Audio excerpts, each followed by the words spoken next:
So sorry. No, I shouldn't open it like that. That was like an apology video opening. It was just that was like a joke video opening. That's really funny actually. Uh it was just I was preparing to say something that I didn't want to get into but felt like I should. Uh because it's difficult, but it's very much related to like my feelings on this movie, and I think it's very relevant. So first off, is before I get into like the review of the Hamilton stage production, uh I want to tell like a little story of like what I knew about it before going into it, and then kind of like why it emotionally affected me towards the end because of what I knew about going in, and kind of how it like unintentionally uh had correlations in my life that are like pretty difficult dealing with. Um, that I just didn't realize were really there. Uh, so first off, I was writing a screenplay based on a true story about my experiences in high school. Uh, that would be like kind of like the more interesting things that happened, but with like changed names and things like that, so that way like you can't track back who is who, so that way it's not using like any real information but still the real story. But I wanted to like kind of carry on like what happened to like kids that I kind of knew, and like, since I just like feel so bad for like all the kids that died in my grade, I just wanted to like not have them be forgotten and just have them be remembered somehow. And I thought that was a nice little gesture of how to do it, to have them be remembered in some form, because there was just so many of them, and like people always seem to forget eventually, and I hate that. So I wanted something to like commemorate them, because it's been so many of them, and it's just, sorry, this was the part that was like emotionally affecting me, and the reason why I cried a little bit at the end, as you can probably see, uh, when I got to the final musical number of Who Lives, Who Dies, Who Tells Your Story.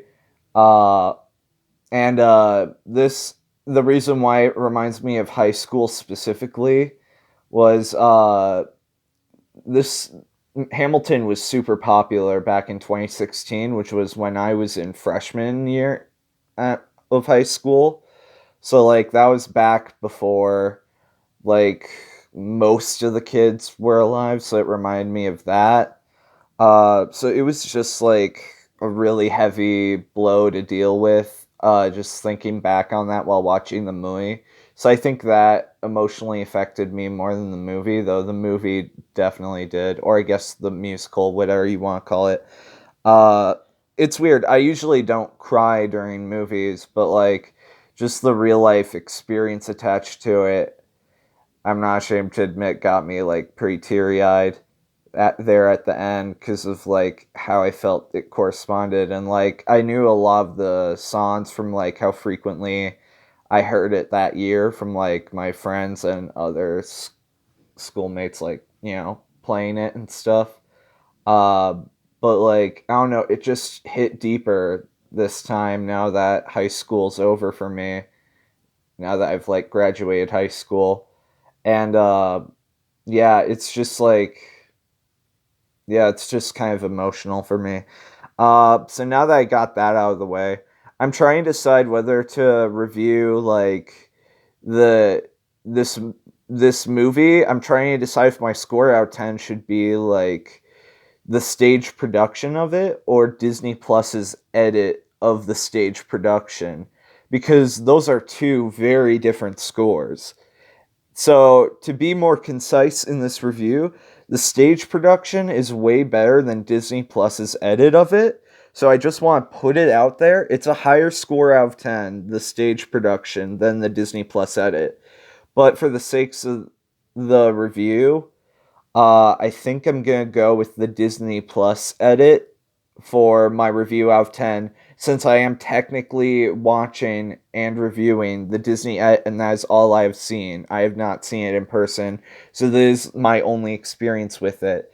So I'm gonna be also reviewing how well it is edited, just like any other movie. I think that's the fairest way to do this.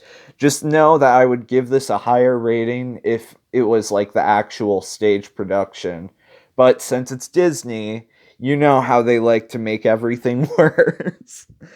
um, so, first thing is, I loved it just like how everyone loved it. I'm surprised it managed to live up to the hype, because most things that everyone loves, I find like overhyped and boring and overlong, and like just like it's never able to live up to the hype, and like I don't know, I usually find myself bored or disappointed or both, or like the logic of the story is never able to keep up, like there's too many plot holes that bugs me or something like that.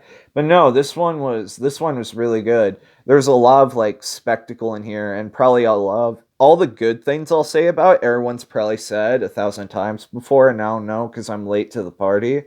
But yeah, I'm glad I finally got access to a Disney Plus account so that I could watch it, because this is one that everyone's been telling me I needed to watch for a while.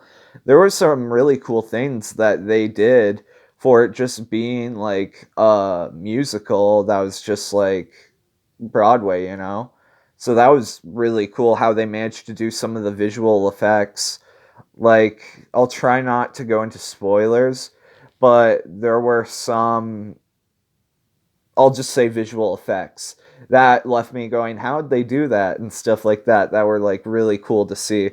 And there is just so much like stimulus overload that it's like, it does feel like maybe I should be giving it a 10, even though I'm not. But there's just so many faults that I found with it that I don't know if other people are touching on, that make me feel like I can't give it that. I can't lay off that easy, especially the Disney cut, which only heightened these errors even further. And the main issue that I had with Hamilton is that while it is semi conscious about self conscious about this, it's not fully self conscious about itself doing this. Only the characters in the story doing this, which is, it's pretty narcissistic.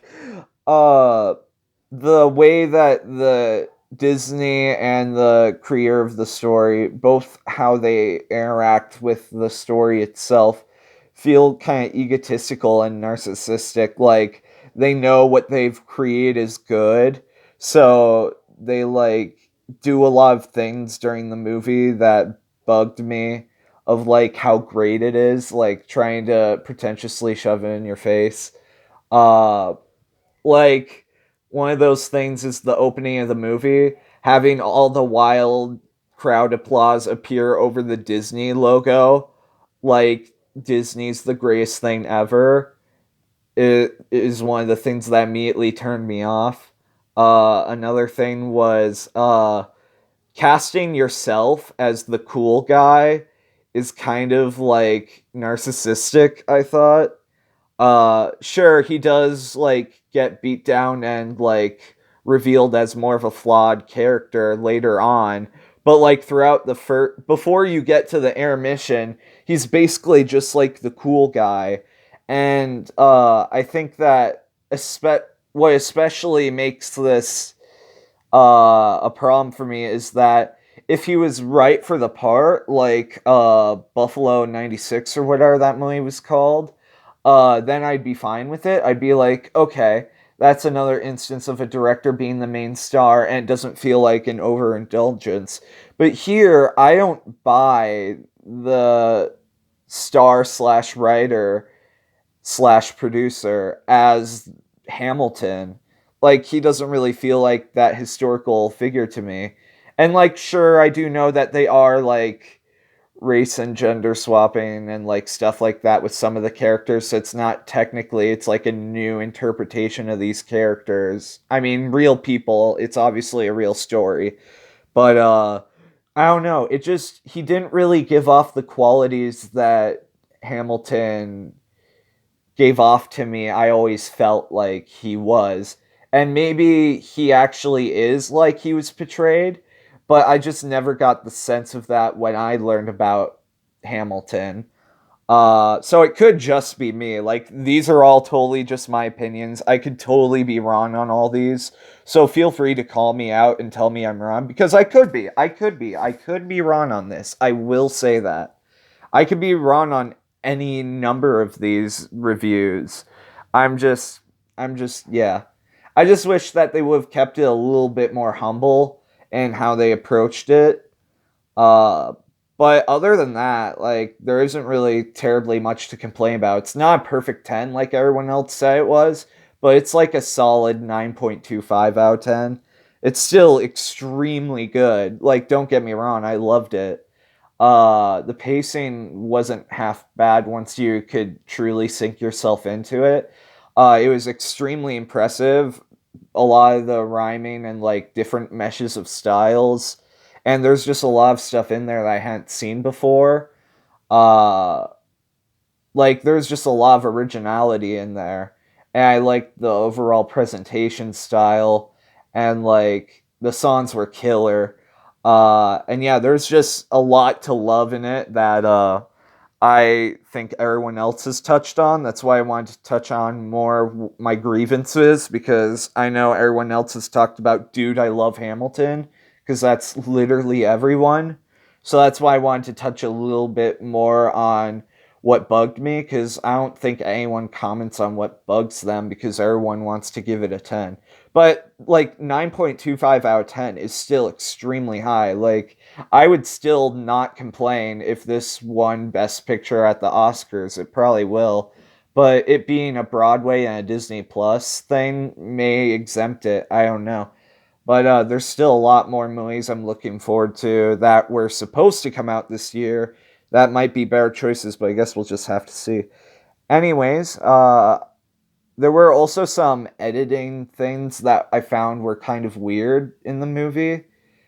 Uh, like, some of the just Disney ads felt odd to me. Like the censorship, the movie probably should have just been rated R and not by Disney, and then it probably would have been fine. Like, just keep the language. It's not that big of a deal.